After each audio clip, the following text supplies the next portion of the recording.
I've seen bodies mash, crush, dismembered, stuffed into suitcases, blackened like meat on a grill, floating, bloating, with flies swarming their flesh and maggots wriggling out of their eyes. I have, in short, an intimacy with death. But nothing prepared me for the horror before D4. I stared at my own smoldering corpse, into the blackened sockets of my melted eyes, and ice raked my spine and splintered my bones, shivering all the way down to my frozen fingertips. You knew this day would come, whispered a voice in my head. And then, as my nose wrinkled, ugh, I smell like bacon. Giggles. Oh dear. Not beneficial. Couldn't I try to approach my death with some dignity? No? Well, fine.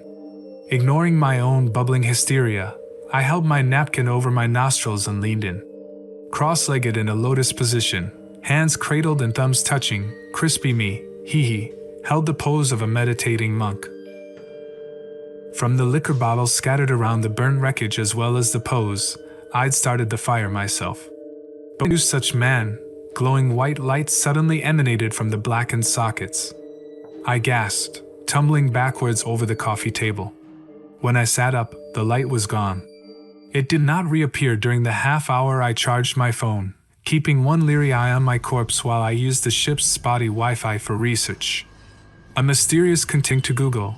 The worst cruise disaster in modern times involved the partial capsizing of a vessel after a captain's error led to a rock tearing open the hull. Of the 4,000 passengers, 34 drowned. Another ship infamously dubbed the Poop Cruise had its engines catch fire, and passengers were stranded for nearly a week on board without electricity or toilet facilities. But the Sea Star was not destined for any ocean or weather-related incident, but rather a contagion. And while coronavirus and norovirus have both afflicted cruise ships in recent years, no virus, not even rabies, could explain the self-mutilation. To say nothing of the virulence. A mortality rate of 100%? That was unheard of in nature. There should be some survivors, if only by happenstance. Or is it because... A terrible chill spread up the flesh of my arms, and a thought lodged like an ice pick in my skull. What if the doom of the Azure Sea Star isn't happenstance, but deliberate? Are there no survivors because someone doesn't want there to be? Numb at the implication, I set down my phone. But how? Why? 1,000 passengers and crew. If there was someone planning such a disaster, how would I identify them? And why would anyone commit such an atrocity? My gut tightened, and I got up and ventured out to the upper decks. Deck 9 cold. Cold. Cold. The chill in my bones deepened with each hand I brushed. Passengers glared as I fumbled around, dismissing me as either blind or mentally feeble. The blindness was somewhat accurate. I couldn't see under the electric lighting in the swanky interior, since my eyes were seeing 6 days in the future, when the Sea Star would be plunged into blackout. I depended on my phone's feeble flashlight as I navigated the sea of guests around the bar and lounge areas. But no matter how many arms and hands I bumbled into, cold, with no accidental survivors, I was becoming more and more convinced the Sea Star's doom must be deliberate. But I was still very much in the dark, literally and figuratively, about why.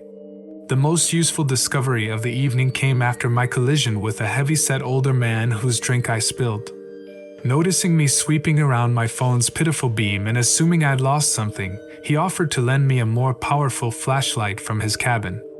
It's one of those high-powered ones if you want it. He smiled, and every hair on my neck standing on end.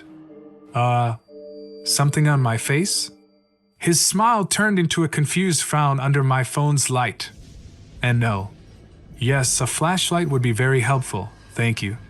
This way. Name's John, by the way. His grin returned. Oh God, I'd recognized him. Glass-chewing man? He had a name now. I am ashamed to admit that I tried not to speak to him too much on the way to his cabin, despite his doing me a kindness. It's so much harder to face death with names and histories attached. I remained standing outside his cabin door, looking incredibly guilty as he emerged and set into my hand the flashlight. When I turned it on, it sent a floodlight straight down the corridor one end to the other. In addition to this useful tool, the encounter brought a critical insight. His clothes. Glass chewing involved a different outfit. So, the catastrophe would not strike tonight. Pool deck after brushing roughly 1 billion cold hands. As the overnight crowd began thinning, I took myself out to a lounger, being unwilling to overnight in my cabin wreathed in the fumes of my own char-grilled corpse. Voices woke me in the dead of night. The moon and stars offered the only illumination over the pitched sea, and I shambled groggily to the rail. It struck me that the wind had died. The sea star was stationary. Out on the pale peaks of waves, a rescue craft bobbed up and down. "Looks like some idiot went overboard," complained a voice behind me. A cluster of passengers had gathered. One, with the authority of an experienced cruiser, mentioned the possibility of a suicide jumper. "It shouldn't affect our itinerary much," declared the man. "These things happen at sea, you know." After the rescue, he or she, let's call them Passenger X, will be taken to the infirmary and monitored by security. I didn't hear the rest of his words because I was too busy smacking my forehead as I burst. The infirmary. Good fucking gracious, was my brain already barbecue? I suspected a contagion, yet hadn't thought to search the infirmary. Snatching up my flashlight, I headed downstairs, but the lower decks were cordoned off. A jovial crewman explained that passenger access was restricted during rescue operations. "Also, it's 3 in the morning," he added, sipping coffee from a styrofoam cup. "The infirmary will open, I think around 8. "Which deck?" "Deck 2. He gladly explained the layout when I asked. The lower decks also included crew quarters, a crew lounge, mess hall, the engine room, kitchens, food storage, the highway, used for quickly trafficking trolleys from one end of the ship to the other, the infirmary, various machinery rooms, a brig, a morgue. We mostly use it for chilling flowers and stuff like that though," he added with a grin. There was also a third staircase near the stern of the ship, the aft stairwell, used regularly only by staff but open to passengers in cases of emergency. As he rattled off this list, I could feel myself plunging deeper into despair. This ship was so enormous, and so much of what lay below was off limits to passengers. Furthermore, there were no windows below. How was I going to make my way in the blackout?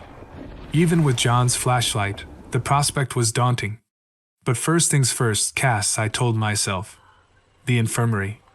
Infirmary at 8 a.m. sharp. I stepped into the infirmary. The waiting room was as ordinary as they come, complete with boring magazines and cheap office chairs and, because it was deep in the interior, pitch dark to my sleep-deprived eyes. "Morning, sweetie. How can I help you today?" The secretary at the front desk tipped her head toward me, revealing a glimpse of another face beneath my flashlight, mouth gaping and mangled, every tooth pulled out. Blissfully unaware that she was sharing her chair with her own corpse, the secretary smiled and gave me a clipboard of paperwork for check-in. While I filled out the forms by flashlight, footsteps shuffled near the desk, and the secretary struck up a conversation with someone I assumed was a nurse. My ears pricked when they gossiped about last night. "Did you hear about the rescue? When they pulled him out of the water, he wasn't breathing." I pretended to be engrossed in the forms. "As soon as they revived him, he started screaming and screaming." "Oh my God, seriously?" "Yeah, and he was super aggressive. They had to sedate him." "Oh my God." "It's really weird. They're saying he might have come from another ship, and it might have been, days, that he was out on the water. So this passenger X who was pulled in last night had just been drifting out on the ocean. He wasn't a jumper? And he was screaming and screaming. Perhaps someone maddened?"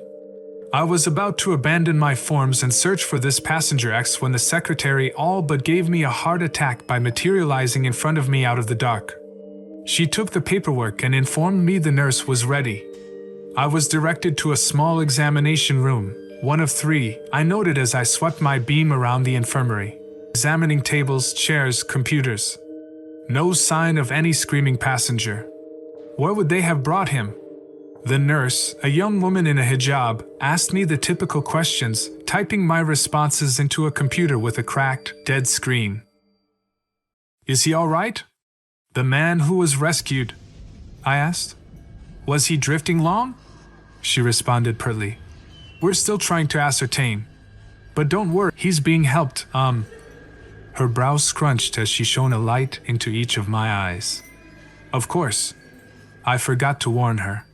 That's so strange," she murmured. "Are you wearing contact lenses?" "No. My eyes are very black. Even under a flashlight, they don't reflect any light. They've been that way since I was 4 years old. I was dead for nearly an hour from drowning, but revived, and everything came back normal except for my eyes. All my horrific visions were the result of my near-death experience, as if I wasn't supposed to come back, and brought a little bit of death with me, just in my eyes." "Wow, what a wild story," the nurse exclaimed. "You have no idea." Looking at her corpse peering out at me from under the examination table, all jammed around the base. A knock on the door cut our exam short before I could warn her, not that it would make any difference. She asked me to wait for a few moments and stepped out. When she did not immediately return, I slipped away in search of passenger X. Highway. The moment I stepped out of the infirmary and away from the nearby elevator lounge, it became evident I'd left the passenger areas. All veneer of luxury was stripped away, leaving bare walls interrupted only by occasional stacks of boxes. The flashlight's wide beams swept along the massive corridor that I was guessing was the highway.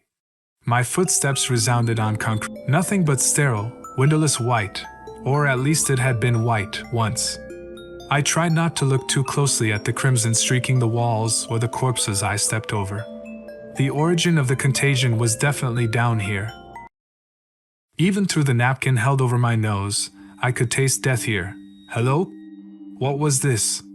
In one section of the corridor, the walls and floor had rippled, almost as if a shockwave had left indentations, bending and shattering the concrete. But what could have done that? The lights flickered. I froze. It wasn't my flashlight's beam. That remained steady. The lights, the overhead lights, flickered, casting the blinking flashes of crimson streaks and white walls.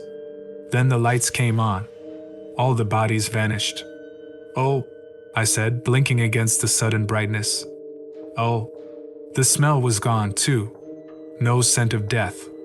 Though there was something else. A strangely metallic, tangy smell. Like lightning and copper. I shut off my flashlight, turning a slow circle as I gawked at the stark white walls, the flat gray floor, the dazzling fluorescent lighting so bright it almost blinded me. It struck me that I was seeing the ship right now. Not 6 days in the future, but now, before the blackout, before the outbreak.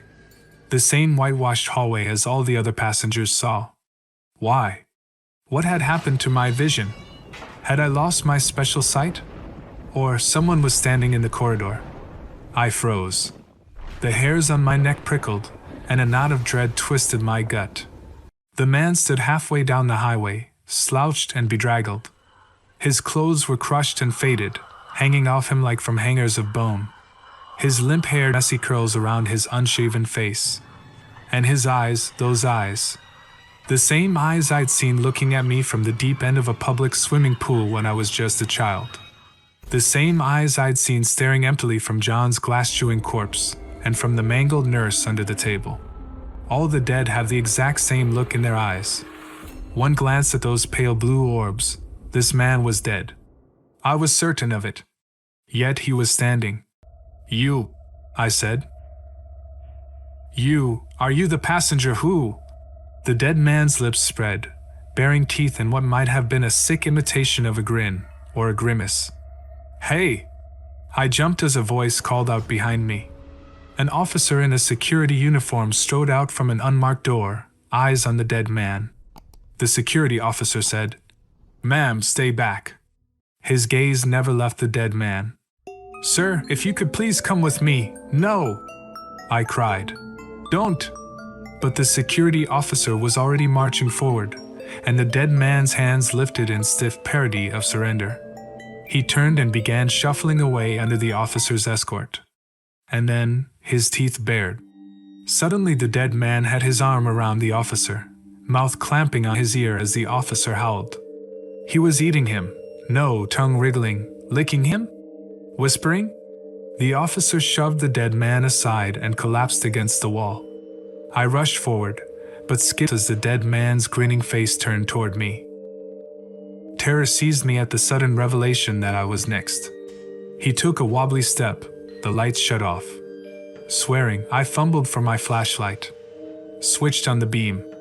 Shrieked when it fell across a hand, but it was just the security officer reaching for me, asking, Hey, are you alright, ma'am? He winced, rubbing at his ear like a dog bothered by a whistle only it could hear. Then he said into his phone, He assaulted me and got away. I've got another passenger here. The stench wafted back. Gore once again splattered the walls. I was once more seeing 6 days into the future, and clapped my napkin to my mouth to stop myself from retching at the return of the smell. But I wasn't thinking about all that. No, because my heart slammed my ribs and my breath ripped ragged from my throat, and every hair stood on end as if I'd been struck by lightning. Whatever it was the crew of the Sea Star had hauled from the ocean, it certainly hadn't been living when they rescued it. And the proof was in those overhead lights. Merely being in proximity to Passenger X, my vision had been pulled into the present, like he was a magnet drawing my sight into his field. But if death was the thing my black, lightless eyes usually glimpsed, then what exactly was Passenger X? And if he could affect my vision, not to mention animating a dead man's corpse, how was I going to have any hope of stopping him? There's a reason I call myself wallpaper, a reason I stay to the edges of things, rather than rushing to the center. If you've stuck with me from the beginning, you know that every vision I have is essentially like walking into a graveyard and stepping on the soil over the buried dead. It's only a fool who goes digging and tries to bring them back. Somewhere on the ship, the corpse of a drowned man shambled through the endless corridors of the lower decks. From the remarks that occasionally passed between the security officers, it was clear that this mysterious Passenger X had not yet been located. What's more, the security staff did not realize that this passenger, a corpse they'd pulled from the sea in a rescue, was spreading a contagion. And they had locked up the only person who recognized the danger. Me? Yep, that's right. I was in the brig. Which is often the sort of situation I find myself in when I leave my role as wallpaper and make the mistake of trying to interfere. Security staff caught me in restricted areas one too many times, confiscated my phone and flashlight, and confined me in the ship's jail, in a velvet dark so deep I might as well have been sealed in a tomb. I sat cross-legged in the pitch, palms cradled and thumbs touching, willing the seconds to pass. Nothing you do will change anything. I opened my eyes and could almost see the blackened sockets of my crispy corpse. A hallucination, I knew, induced by long hours in the dark. Crispy me with the outbreak will happen. Even if you do find the passenger, it will just lead you right back here to me. I could almost smell my own burning flesh. When the lock finally clicked and a gruff man's voice spoke, I was so elation that I missed his words. What? I croaked. I said you want to get out of here?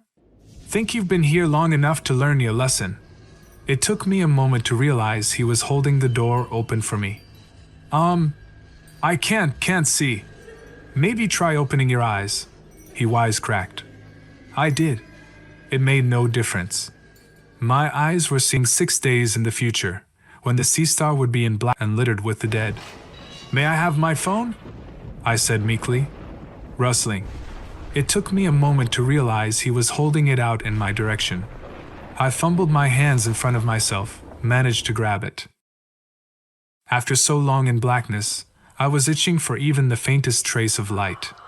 I'd had the feeling there was something in the dark with me, sitting on the bench just next to me, and I'd been imagining it as my crispy corpse. But was anything really there?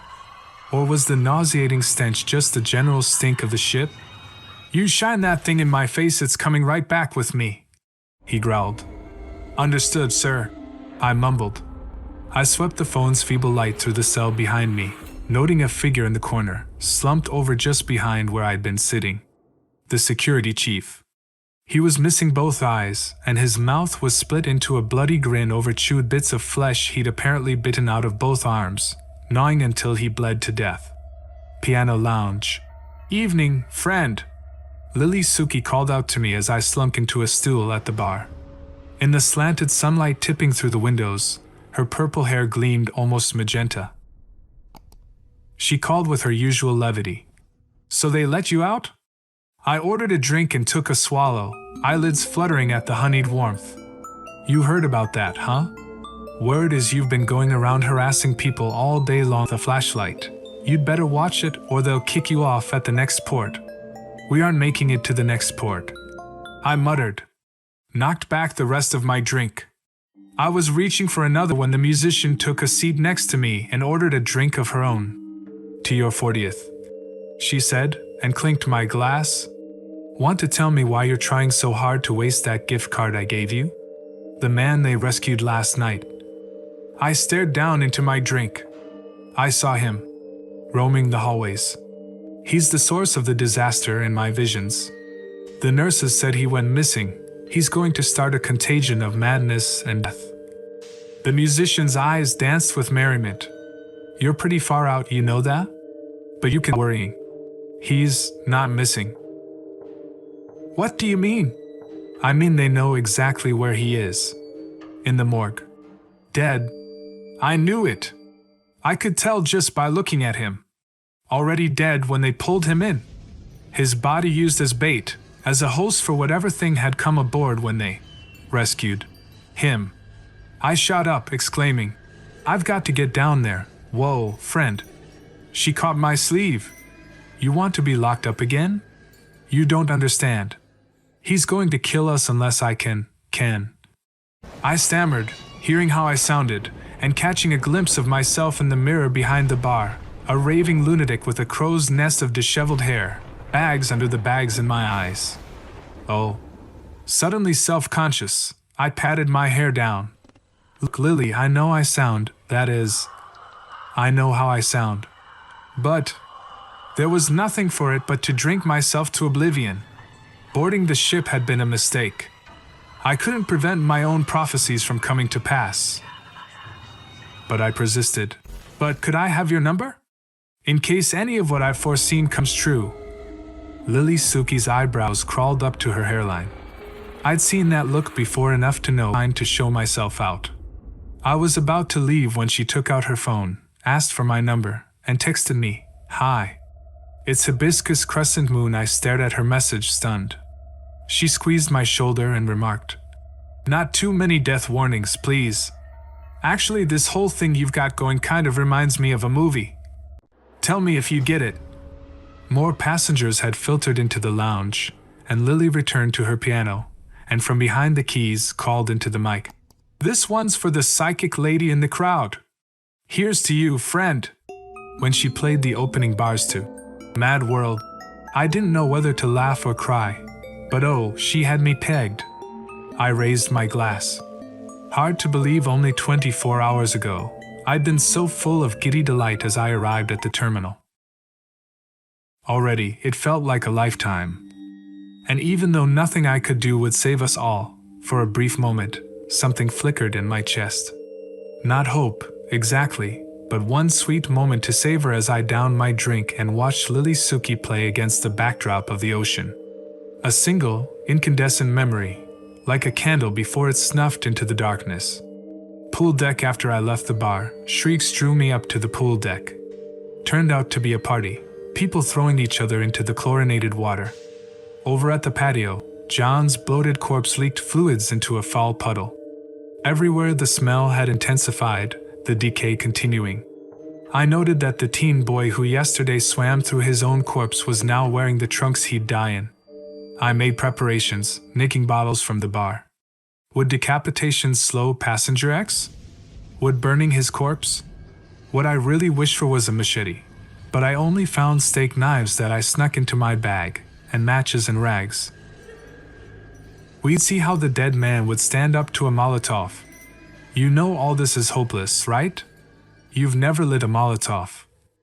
Ignoring my inner voice of doom, I readied the alcohol in my cabin's bathroom, it being the only relatively small room to which I had access and could contain a corpse while I burned it.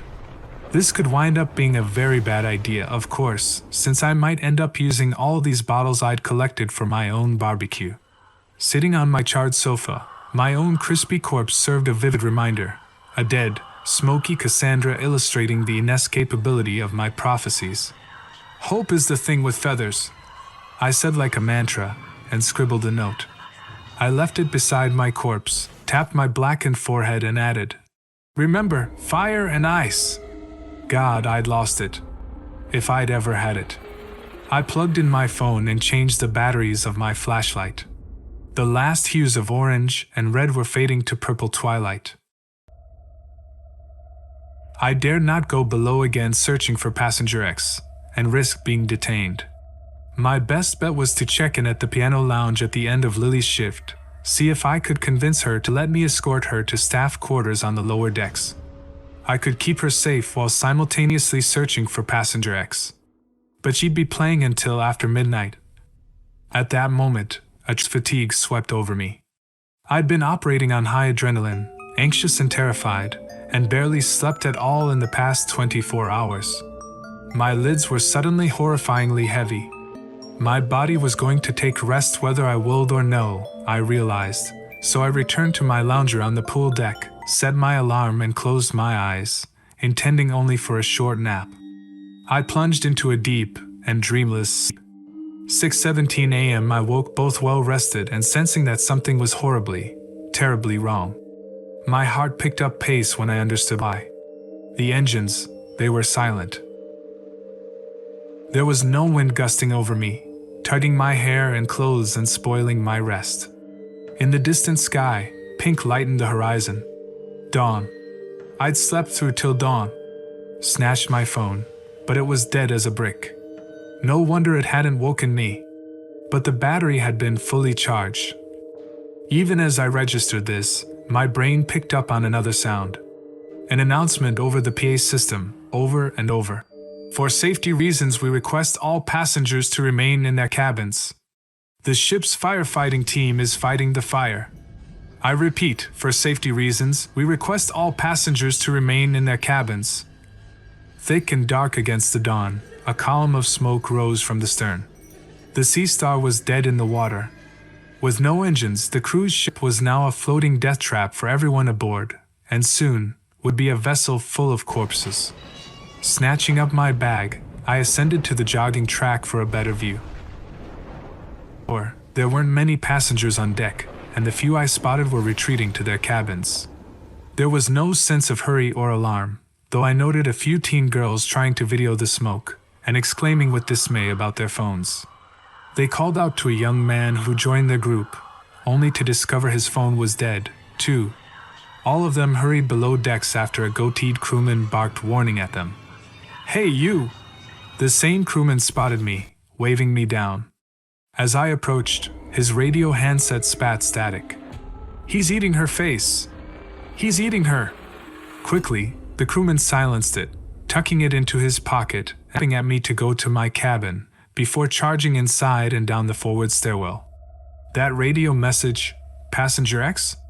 Slipping my flashlight from my bag into my hand, I hurried after the goateed crewman, only to stop in the forward stairwell when the stench hit me like a tsunami, and I remembered the pile of rotting carcasses blocking the way down. The bodies were so deep into decomposition I could smell them leaking foul fluid. Even through my perfumed bandana, my lungs spasmed. But that radio message, I had to go through them. Holding my nose, I gripped the stairwell railing and barreled down the steps. They're not real. My feet galloped along the carpet until my head into a squelchy mass, and I stumbled, flashlight bouncing through the bodies as my vision of the future dissolved under my tumble. I thudded down the stairs and came to a jarring halt, the breath slammed out of me.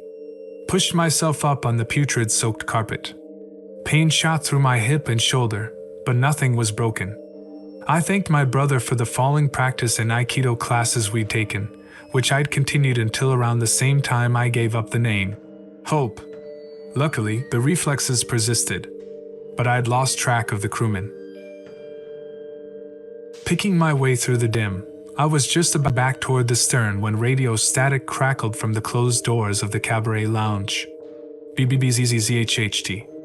A little prickle sent the hairs on my neck standing on end. I didn't like that I could hear the radio, but no crewman. I crept to the doors and gripped the handle. BZZZHHT, CCCHHHT, BBBZTTT. Peeked my head in. Chairs. Stage. Bloated corpses. So where was the radio coming from? Had I imagined it? BBBBZZZHHT. There it was again. The room's acoustics made it difficult to sound, but it seemed to be down near the stage. I ducked inside the door, crouched low and inched to the equipment booth. From there, I had a good view down the aisle. Cast in dawn's rosy light through the wide windows, the theater was almost picturesque, were it not for the rotting corpses, their faces contorted in agony, and an inexplicable dread that curdled in my belly because I could not pinpoint that radio. Just the empty stage, the empty rows, BZZZZZT. It was definitely closer to the stage. I'd have to get nearer. The chairs at the front blocked my view. Every hair on end, every instinct shrieking, I crept down the aisle. My heart bounced in panicky flutters. I paused at the base of the stage and scanned the corpses. A leaky old man slumped on a table, mouth open in a groan. A few more bent over chairs, grinning. A couple of women in red dresses. One splotchy skin near the stage, the other partially hidden under the curtains. And one corpse seated in an audience chair with his head thrown back, teeth bared in an agonized grimace through his goatee. I recognized him by his uniform. So that was how the crewman would wind up. But no trace of his radio. PP please. The whisper was so faint I barely registered it. I leaned forward and there, behind his seated corpse, huddled in a fetal position below the chair, hands cupped to his ears and eyes squeezed over tears, was the living crewman, rocking and bashing his head on the carpet.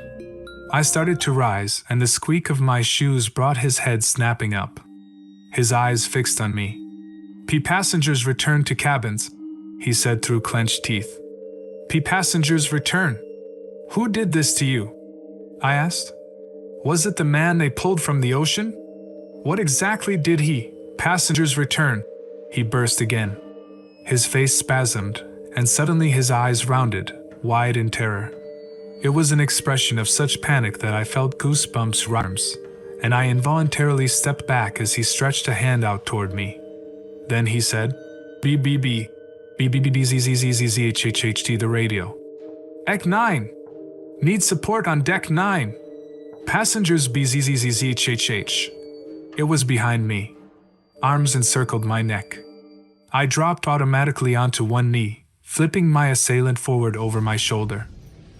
A snarling face and hissing, bloodied mouth flashed through my view, and the flutter of a red dress. One of the corpses, oh God.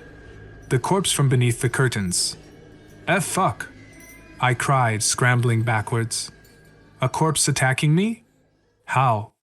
How could a corpse BZZZZT? The radio. She had it in her hand.